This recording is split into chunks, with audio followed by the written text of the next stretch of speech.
What would you do if you saw a small child searching through trash cans on Christmas Eve?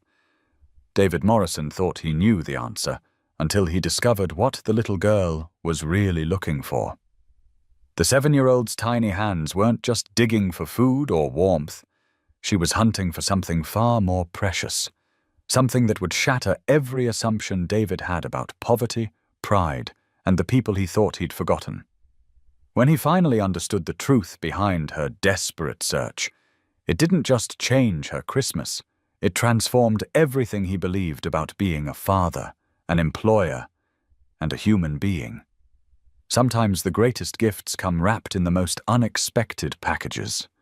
And sometimes the people we overlook hold the keys to our own redemption. The December wind cut through Detroit like a rusty blade, carrying with it the metallic scent of snow and the distant hum of the Ford plant, where David Morrison had just finished another 12-hour shift. Christmas Eve, and here he was, driving home through neighborhoods that looked like they'd been forgotten by Santa Claus decades ago. Broken streetlights cast uneven pools of yellow light on cracked sidewalks, while Christmas decorations hung from windows like tired prayers against the darkness. David's pickup truck rumbled down Maple Street, past houses where some windows glowed warmly with holiday lights, while others remained dark and cold. At 42, he'd grown accustomed to spending Christmas Eve alone since Sarah died 3 years ago. Their house, once filled with laughter and the smell of sugar cookies, now felt more like a museum of memories he wasn't ready to disturb. The unopened Christmas cards on his kitchen counter and the artificial tree he'd bought but never decorated told the story of a man going through the motions of living. As he turned onto his street, something caught his eye near the corner house with the broken porch light. A small figure was hunched over a trash can, tiny arms reaching deep into the metal container. David's foot moved instinctively to the brake pedal. In this neighborhood, you learned not to get involved in other people's business. But this was different. This was a child, and it was Christmas Eve, and the temperature was dropping toward freezing. The little girl couldn't have been more than 7 or 8 years old, wearing a pink winter coat that had seen better years and knit mittens with holes in the fingertips. Her dark hair was pulled back in a ponytail that had come loose on one side, and she moved with the focused determination of someone on a mission. David watched as she carefully lifted items from the trash, examined them in the dim streetlight, then either set them aside or placed them gently in a small cloth bag at her feet. This wasn't the desperate scavenging of hunger he'd expected to see. There was something methodical about her search, something purposeful that made David's chest tighten with curiosity and concern. He pulled over and rolled down his window, the cold air immediately filling his truck cab. "Hey there," he called out softly, not wanting to startle her. "Are you okay?" The girl's head snapped up like a deer caught in headlights. Even in the poor lighting, David could see her large brown eyes widen with fear. She grabbed her cloth bag and took 2 quick steps backward, nearly stumbling over the uneven sidewalk. "I wasn't doing nothing wrong," she said quickly, her small voice carrying a defensive edge that seemed far too mature for her age. "These things, nobody wants them. They threw them away." David turned off his engine and slowly opened his truck door, keeping his movements deliberate and non-threatening. "I know, sweetheart. I'm not saying you did anything wrong. I just want to make sure you're safe. It's pretty cold out here." The girl clutched her bag closer to her chest, and David noticed how her breath came out in small white puffs that disappeared almost immediately in the frigid air. Her coat, while clean, was clearly too thin for this weather, and he could see she was shivering despite trying to hide it. "My mama knows where I am," she said, though her voice wavered slightly. She's busy right now." David felt something twist in his stomach. He'd been a father once, before the cancer took Sarah and their dreams of children along with her. He recognized the particular brand of loneliness that clung to this little girl like her too small coat. It was the same loneliness he saw in his own mirror every morning. "What's your name?" he asked, taking a small step closer. The girl hesitated, clearly torn between stranger danger and the basic human need for connection. "Lily," she finally whispered. "That's a beautiful name. I'm David. I live just a few houses down." He gestured toward his house, where a single porch light glowed against the darkness. "Lily, what are you looking for? Maybe I can help." For a moment, something flickered across her face. Hope, maybe, or the beginning of trust. But then she shook her head quickly and took another step back. "I can't. Mama says we don't take charity from nobody. We work for what we need." The pride in her young voice hit David like a physical blow. Here was a 7-year-old child searching through trash cans on Christmas Eve, talking about work and refusing charity with the dignity of someone 3 times her age. It reminded him of something, someone, but the memory stayed just out of reach. "I understand," David said gently. "Your mama sounds like a smart woman. But Lily, it's Christmas Eve, and it's getting really cold. Even if you don't need my help, I'd feel better knowing you got home safe. Where do you live?" Lily's eyes darted toward the apartment building 3 blocks down, the one with the broken elevator and the for rent signs that never seemed to come down. David knew that building. He'd driven past it countless times, noting how it seemed to lean slightly to one side, as if the weight of all the broken dreams inside was too much to bear. "I can walk by myself," Lily said, but her voice lacked conviction. The wind had picked up, and she was clearly struggling against the cold. "I know you can," David replied. "But what if we walked together? I was heading that direction anyway." It was a lie, but a gentle one. David watched as Lily considered his offer, her small face serious with the weight of a decision that no child should have to make alone. Finally, she nodded once, quick and decisive. "Okay," she said, "but I gotta bring my stuff." David looked down at the cloth bag she clutched so protectively. "What kind of stuff are you collecting, if you don't mind me asking?" Lily's face lit up with the first genuine smile he'd seen from her.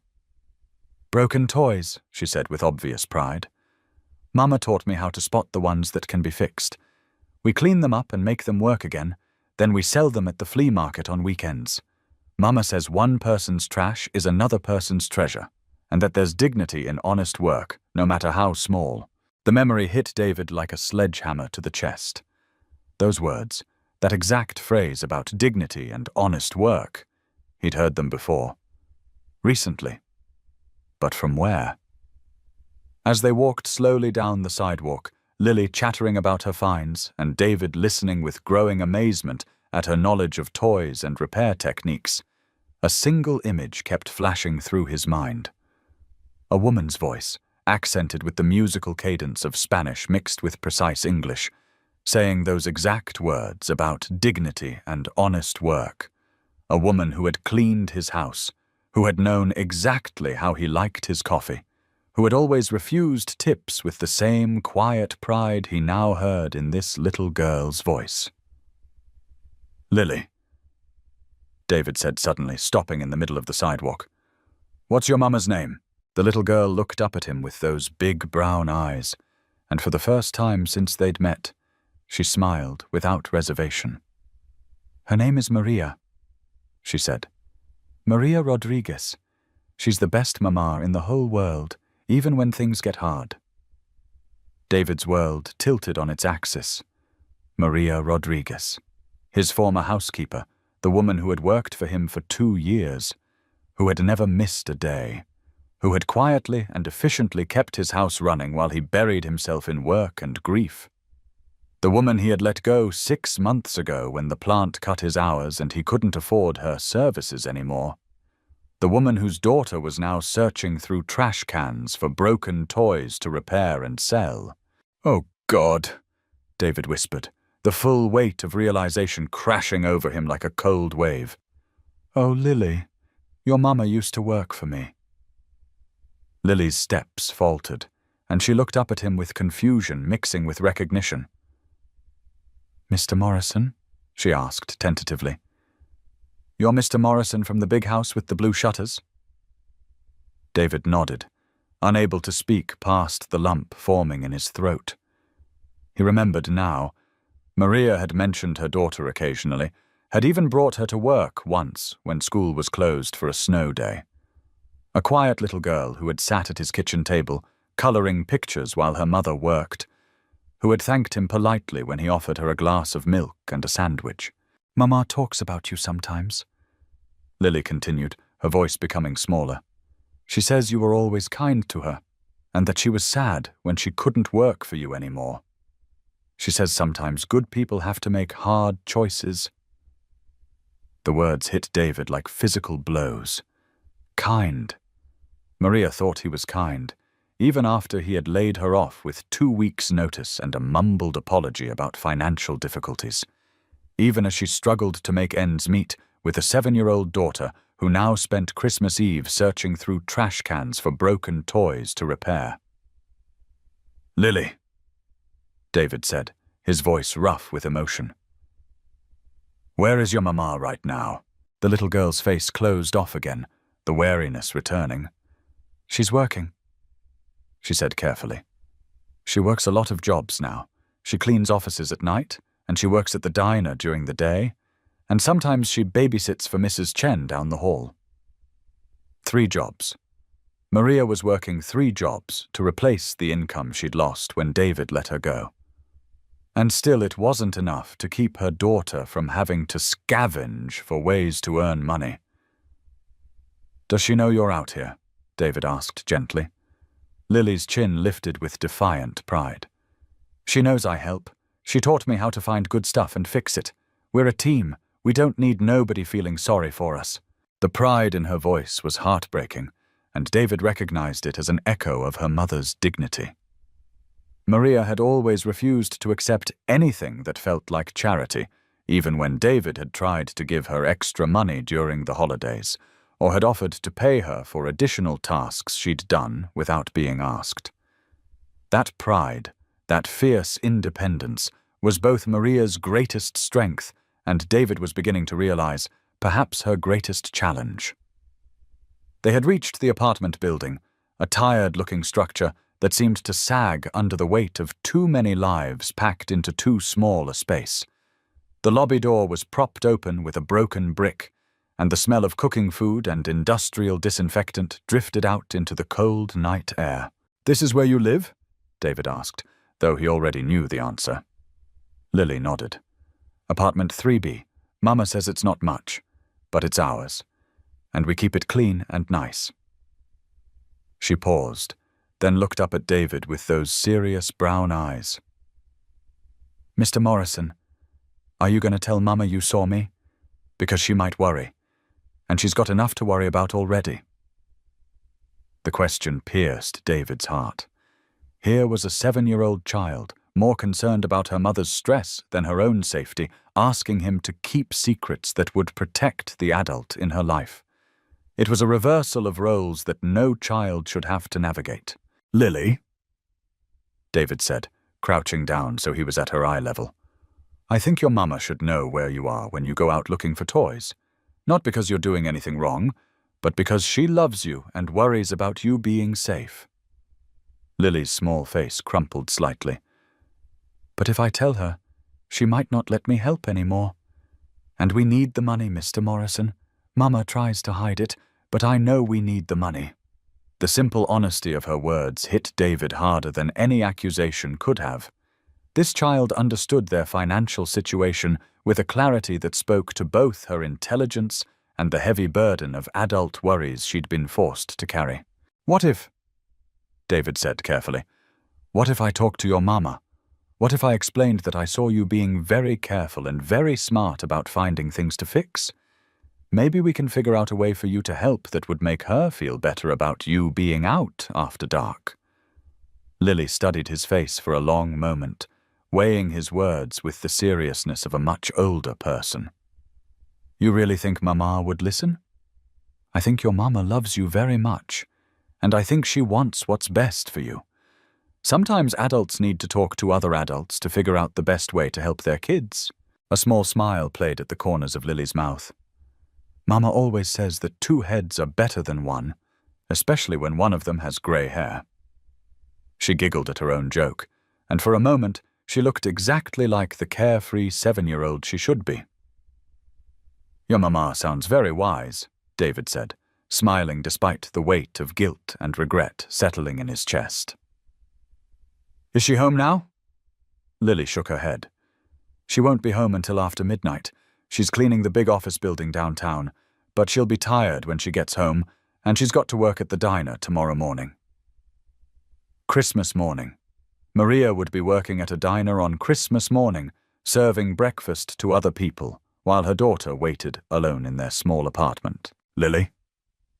David said, making a decision that felt both impulsive and long overdue. "Would you like me to wait with you until your mama gets home? We could sit in the lobby where it's warm, and you could tell me more about the toys you found tonight." The little girl's face brightened immediately. "Would you really? Mama always says it's important to have good company when you're waiting for something important." As they settled onto the worn couch in the apartment building's small lobby, Lily carefully opened her cloth bag to show David her evening's collection. There were several small toy cars with missing wheels, a doll with tangled hair and a torn dress, a wooden puzzle with pieces scattered in a small box, and at the bottom of the bag, something that made David's breath catch in his throat. It was a small red pickup truck, almost identical to the one David drove, except this one was missing its tailgate and had scratches along both sides. The paint was faded, and one of the tiny headlights was cracked, but David recognized it immediately. "Where did you find this?" he asked, his voice barely above a whisper. Lily looked at the toy truck and smiled. "That one was in the trash behind your house, Mr. Morrison. I remember it because Mama always said you had the nicest red truck, and when I saw this little one, it reminded me of yours. I thought maybe I could fix it up and it would look just like the real one." David's hands shook as he held the small truck. He remembered this toy. He'd bought it 2 years ago, during one of his shopping trips for donations to the children's hospital where Sarah had been treated. He'd seen it in the toy store and thought about how much a sick child might enjoy playing with a truck just like his.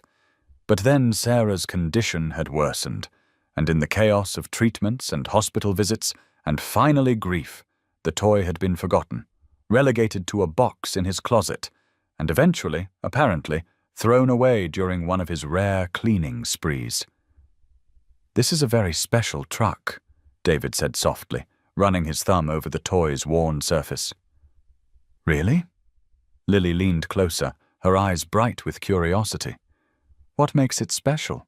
David looked at this little girl, sitting in the shabby lobby of a run-down apartment building, excited about a broken toy she'd rescued from his trash, and felt something shift inside his chest. The grief that had wrapped around his heart for 3 years began to loosen, just slightly, making room for something else, something that felt like purpose. "It's special because it found its way to exactly the right person," he said. "Someone who sees treasure where other people see trash. Someone who believes in fixing things instead of throwing them away." Lily beamed at the praise, and David could see Maria in her daughter's smile. The same warmth, the same generous spirit that had made his house feel less empty during the 2 years Maria had worked for him. "Mr. Morrison," Lily said, her voice becoming serious again. "Are you sad? Mama always says you look sad, even when you smile." The directness of the question caught David off guard. Children, he remembered, had a way of seeing straight through adult pretenses to the truth underneath. "I have been sad for a long time," he admitted. "I lost someone very important to me, and I forgot how to be happy." Lily nodded solemnly. "Mama was sad like that when my papa went away. She said sometimes sadness gets stuck inside you like a splinter, and you have to be patient with it until it works its way out." The wisdom in her young voice was remarkable, and David realized that this child had probably comforted her mother through her own grief, had learned to read adult emotions and respond with empathy far beyond her years. "Your mama is a very smart woman," David said, "and you're a very smart little girl." They sat in comfortable silence for a while, examining the other toys in Lily's bag and discussing repair strategies. David found himself drawn into the little girl's enthusiasm, her detailed knowledge of how to clean action figures and reattach doll limbs. She spoke about her work with the pride of a master craftsperson, describing techniques her mother had taught her and improvements she'd discovered on her own. "The secret," Lily explained seriously, "is to see what the toy is supposed to be, not just what it looks like when it's broken. Mama says that's true about people too. You gotta look for what they could be, not just what they are right now." David stared at her, struck by the profundity of what she'd just said. Here he was, receiving life advice from a 7-year-old who had learned it from her mother, the same mother he'd dismissed from his life when things got difficult. At 11:30, the building's front door opened, and David heard the sound of tired footsteps on the cracked linoleum. Lily jumped up immediately, her face lighting up with joy. "Mama!" she called out, running toward the figure silhouetted in the doorway. Maria Rodriguez looked exactly as David remembered her, except exhaustion had carved new lines around her eyes, and she seemed smaller somehow, as if the weight of working 3 jobs had compressed her spirit along with her posture. She was wearing a heavy winter coat over what looked like a diner uniform, and she carried a large purse and a mop bucket that suggested she'd come straight from her cleaning job. When she saw David sitting on the lobby couch, Maria stopped so suddenly that Lily, who had been running toward her, nearly collided with her legs. "Mr. Morrison?" Maria's voice carried a mixture of surprise, wariness, and something that might have been embarrassment. "What are you doing here?" David stood up slowly, suddenly aware of how this might look. Him sitting in the lobby of Maria's apartment building at nearly midnight on Christmas Eve, with her daughter's bag of rescued toys spread out on the table beside him. "Maria," he said, his voice rough with emotion. "I found Lily outside, looking for toys to repair. She told me you taught her how to fix broken things and sell them." Maria's face flushed, and she placed a protective hand on Lily's shoulder. "We're not begging," she said quickly, her chin lifting with the same pride David had seen in her daughter. "We work for what we have. Lily helps me because she wants to help, not because she has to." "I know," David said quietly. "Maria, I'm not here to judge you. I'm here because I realized something tonight, something I should have figured out a long time ago." Maria's grip on Lily's shoulder tightened, and David could see the defensive walls going up around her. After 6 months of struggle, of working multiple jobs to replace the income she'd lost, of teaching her young daughter to find dignity in searching through other people's discarded possessions, Maria was clearly prepared for another blow. "Lily," David said, addressing the little girl directly. "Could you give your mama and me a few minutes to talk? Maybe you could put your toys away upstairs." Lily looked back and forth between the 2 adults, clearly sensing the tension in the air. "Am I in trouble?" she asked in a small voice. "No, sweetheart," Maria said quickly, smoothing her daughter's hair with gentle fingers. "You're not in trouble. Mr. Morrison and I just need to have a grown-up conversation." As Lily gathered her bag and headed reluctantly toward the elevator, Maria turned to face David fully. In the harsh fluorescent light of the lobby, he could see just how much the last 6 months had cost her. She was thinner than he remembered, and there were dark circles under her eyes that spoke of too little sleep and too much worry.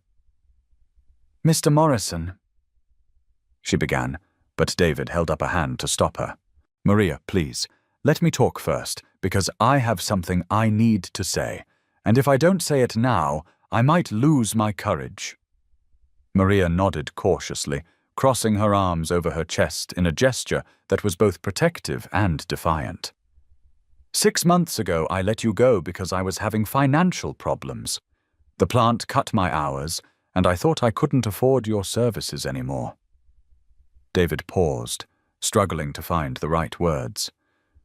"What I didn't think about was what that would mean for you and Lily. I didn't consider that you might not have other options lined up, or that losing that income might force you into a situation where your 7-year-old daughter feels responsible for helping support your family." Maria's jaw tightened, but she didn't interrupt. "Tonight, watching Lily work with those broken toys, listening to her talk about dignity and honest work, seeing how proud she is to help you, Maria, it broke my heart. Not because there's anything wrong with what you're doing, but because I realized that my decision 6 months ago contributed to putting you in this position." "Mr. Morrison," Maria said quietly, "you don't owe me an explanation. You had every right to let me go when you couldn't afford to pay me. That's just business." "No," David said firmly. "It wasn't just business. You weren't just my employee, Maria. You were the person who kept my house running when I could barely keep myself running. You were the one who noticed when I wasn't eating, who made sure there was food in my refrigerator, who never once made me feel like a burden even when I was falling apart after Sarah died." Maria's expression softened slightly at the mention of David's late wife. "Mrs. Sarah was a good woman. I was happy to help you during that difficult time. You did more than help me, Maria. You saved me, in ways I'm only starting to understand. And when I let you go, I wasn't just ending a business arrangement.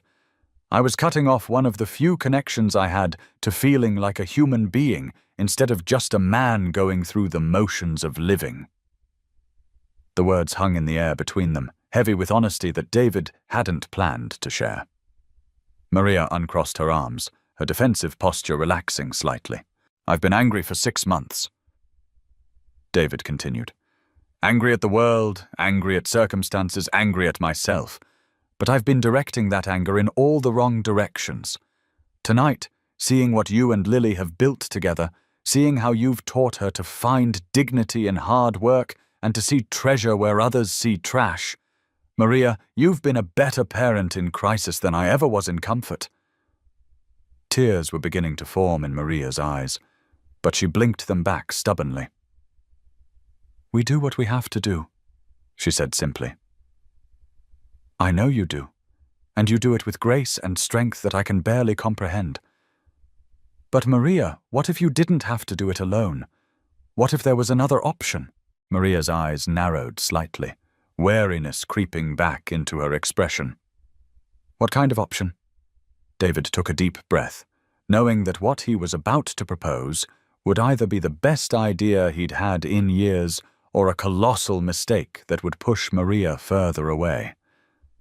"Come back to work for me," he said.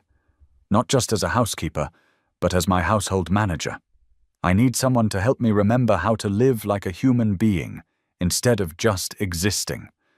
I need someone who understands that taking care of a home is about more than just cleaning. It's about creating a space where people can heal and grow and remember what matters." Maria stared at him, clearly struggling to process what he was offering. "Mr. Morrison, I appreciate the gesture, but I can't accept charity. I won't be dependent on someone's guilt or pity." "It's not charity, and it's not guilt," David said firmly. "Maria, you're one of the most competent, trustworthy people I've ever known. You have skills that go far beyond housekeeping. You're organized, efficient, discreet, and you have a gift for creating order out of chaos. What I'm offering you is a job that would use all of those skills at a salary that reflects their value." He named a figure that was nearly double what he'd paid her before, enough to eliminate her need for multiple jobs and provide security for her and Lily. Maria's eyes widened, and for a moment David thought she might accept. But then she shook her head slowly. "It's too much," she said. "You can't afford to pay me that much, especially if you were having financial problems 6 months ago." David smiled, realizing he hadn't told her about the changes in his own situation. Things have improved for me since then. The plant recalled workers, and I've been putting in overtime for months.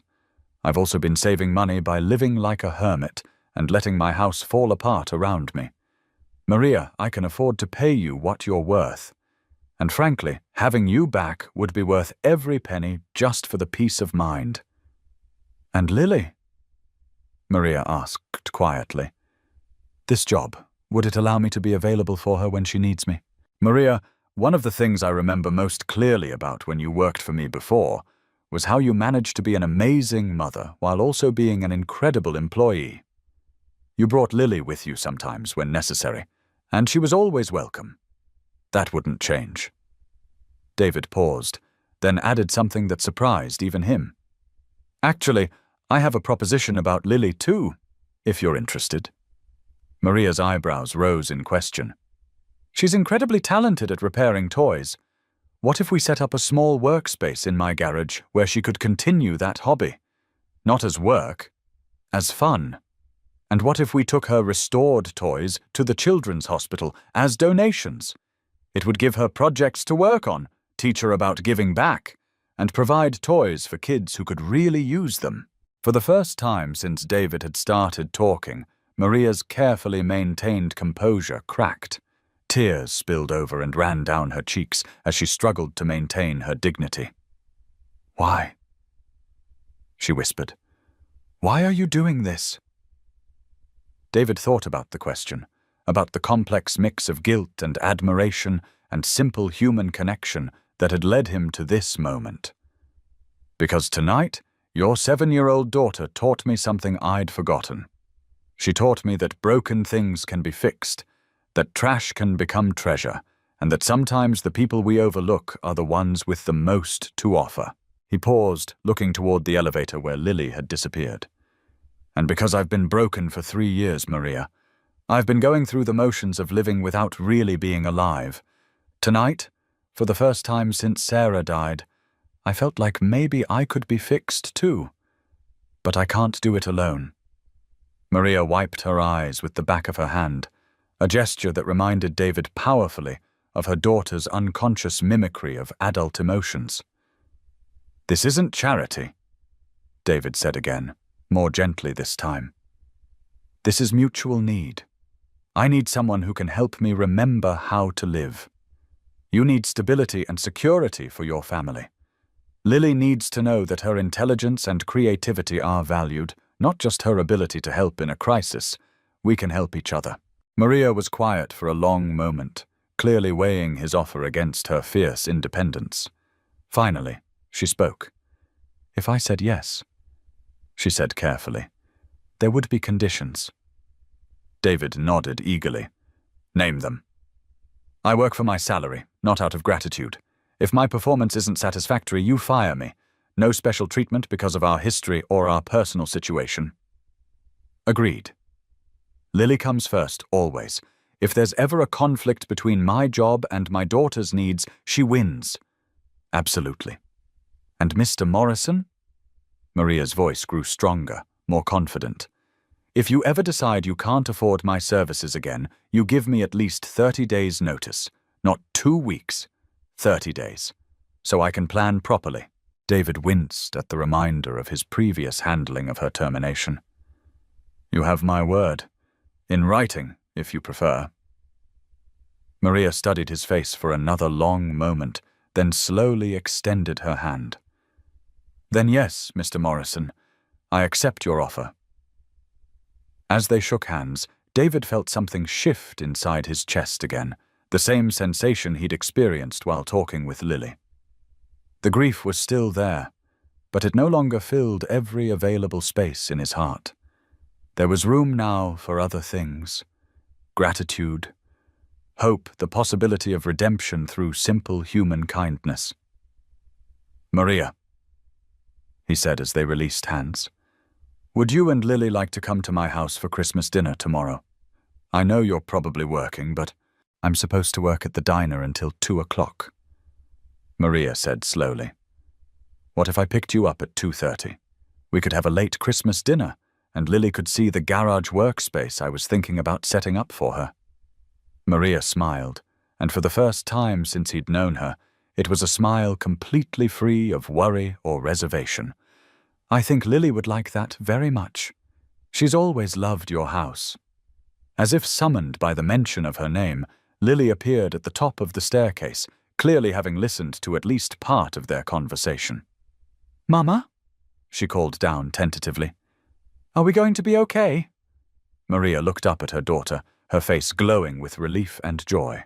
"Yes, mija. We're going to be more than okay." Lily ran down the stairs and threw herself into her mother's arms, and David watched the reunion with a full heart. 3 hours ago, he'd been a lonely man driving home from work on Christmas Eve.